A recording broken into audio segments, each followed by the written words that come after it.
हमारा देश, हमारा शहर, हमारा समाज ही हमारी खबरें बनाता है। हम हमारे समाज में हो रही घटनाओं को आपसे रूबरू कराते हैं और आपका ध्यान आपके अपने कर्तव्यों के प्रति भी करवाते हैं। क्योंकि सिर्फ खबरें दिखाना ही हमारा मकसद नहीं है, मकसद है कुछ तो बदलाव आए। आइए देखते हैं आज की ताज़ा खबरें। नमस्कार, मैं आरशी आपका स्वागत करती हूँ न्यूज़ प्लस में। पीएम मोदी ने आज जम्मू कश्मीर के किसानों से बात की। उन्होंने सबसे पहले जैतून बेगम से बात की, जो कि अपने कृषि क्षेत्र में नए नए प्रयोग करती रहती हैं।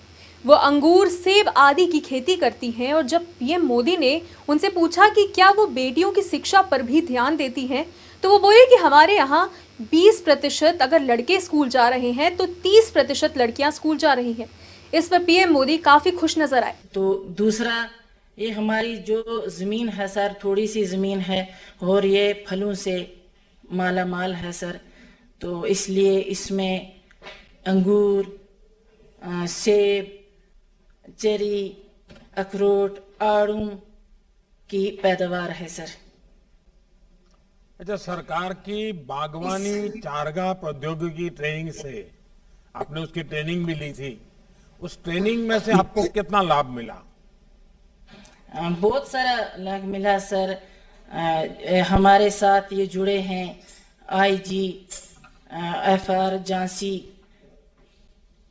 श्रीनगर स्टेशन से हमारे साथ जुड़े हैं साइंसदान, तो इन्होंने और सोशल फॉरेस्ट्री के सर साइंसदान हमारे साथ जुड़े हैं और केवीआई के साइंसदान हमारे साथ जुड़े हैं सर।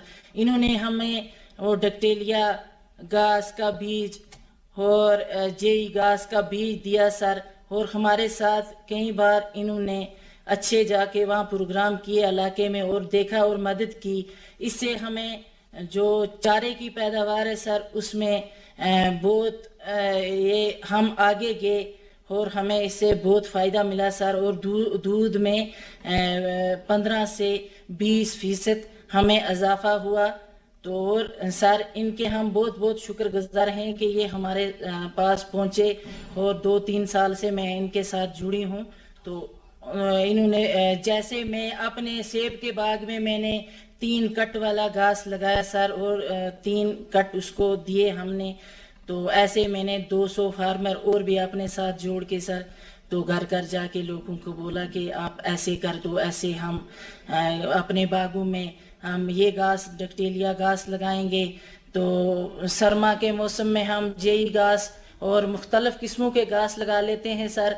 तो और गर्मियों में हम मक्की का वो चारा, थोड़ा वो मक्की बो लेते हैं, उसका चारा बन जाता है सर। और ऐसे हम मुझे बताया गया कि आप खुद तो सारी ट्रेनिंग ली और प्रयोग भी किए, लेकिन आप स्वार्थी स्वभाव की नहीं है, आप औरों को भी मदद करती है। और मुझे बताया गया कि कई किसानों को भी आपने जोड़ा है।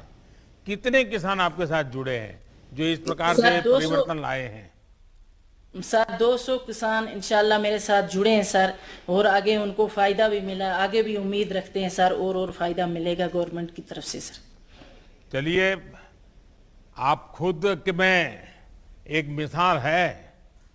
क्या आप घाटी में बेटियों की शिक्षा को बढ़ावा देने के लिए भी कुछ करती हैं क्या? क्योंकि आपने एक लीडरशिप ली है, तो बेटियां पढ़ लिख करके आगे आए, उसके लिए कुछ करती हैं आप? हाँ सर, बेटियों के लिए भी करते हैं। हमारे नज़दीकी गांव में पंचायत है, उसके साथ भी मैं जुड़ी हूँ और घर घर जाके लोगों को मैंने बोला बेटियों का दाखिला करवाओ। तो जब से सर बेटी पढ़ाने और बेटी बचाने का नारा लगा, इसे हमें बहुत राहत मिली और 20% हमारे लड़के स्कूलों में जा दाखिला करवा रहे हैं, 30% हमारी लड़कियों का दाखिला हो रहा है सर। फिर तो आप तो आगे निकल गए। सर इंशाल्लाह। बीजेपी विधायक और मध्य प्रदेश विधानसभा के पूर्व प्रोटेम स्पीकर रामेश्वर शर्मा अक्सर अपने बयानों को लेकर चर्चा में रहते हैं। इस बार रामेश्वर शर्मा ने जोधा अकबर पर विवादित बयान देकर बवाल खड़ा कर दिया है। बीजेपी विधायक ने आयोजित हिंदुत्व धर्म संवाद कार्यक्रम में एक ऐसी टिप्पणी कर दी जिससे बवाल मच गया। आइए सुनते हैं। जोधाबाई से रिश्ता किसने किया? कोई आई लव यू नहीं था। जोधाबाई और अकबर में क्या था लव था, मोहब्बत थी, कॉलेज में साथ पढ़े थे, कहीं मिले थे, कॉफी हाउस में, जिम में। जब लोग सत्ता के लोभी हो जाएं और सत्ता को चाहने के लिए बेटी को दांव पर लगा दे, ऐसे लुटेरों से भी सावधान रहो जो तुम्हारे हैं पर धर्म को धोखा दे सकते हैं। धर्मांतरण को लेकर वैसे ही पूरे यूपी से कई खबरें आ रही हैं। अब एक और खबर धर्मांतरण को लेकर आ रही है। कानपुर में धर्मांतरण को लेकर सीनियर आईएएस इफ्तिखारुद्दीन अपने सरकारी आवास में एक धर्मगुरु के साथ इस्लाम धर्म अपनाने के लाभ बताते हुए दिखे। कई मनगढ़ंत कहानियां बताते हुए कुछ लोगों को इस्लाम धर्म अपनाने के फायदे गिना रहे हैं। देखिए ये वीडियो। मोहम्मद सल्लल्लाहु अलैहि वसल्लम ऐलान करो, बताओ पूरे दुनिया के इंसानों को, या युहन नास, एक कुल के कुल इंसानों। नास इंसान का बहुवचन, इंसान का जमात प्लूरल है ना। इंसान के माने एक इंसान, और जब नास लफ्ज इस्तेमाल होगा इस्तेमाल में, इसके माने कुल के कुल इंसान, total Mankind. Tell the mankind that, O mankind, I am the Rasul of Allah, to you all in total, Jamia, in total. Not a single has been spared. तुम सबके लिए मैं अल्लाह का रसूल हूं। अब तो कोई रसूल नहीं आया, तो कोई नबी नहीं आया। खातमुन नबी is the seal of all prophets. Then कौन करेगा दावत करना है ना?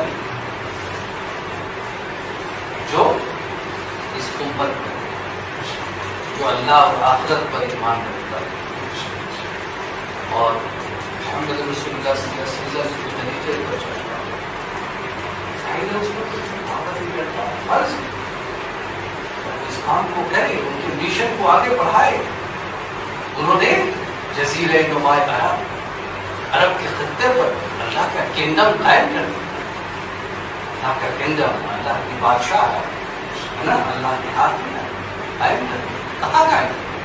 पूरी जमीन पे नहीं, पूरी जमीन पे नहीं कायम, अरब में।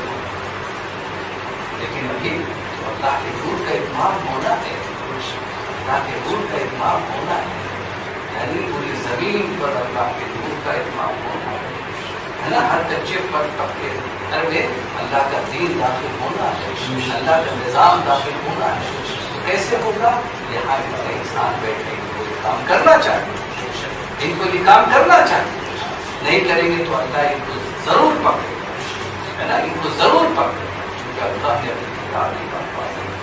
तो ये थी अब तक की खबरें। हमें विश्वास है कि आप इन खबरों को देखकर जरूर ये सोचेंगे कि हमारा फर्ज भी कुछ है क्या हमें भी देश के लिए कुछ करना होगा या फिर सब सरकार करेगी।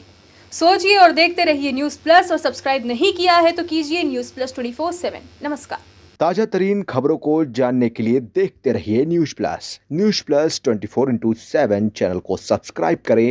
अपडेट के लिए बेल आइकन को दबाएं।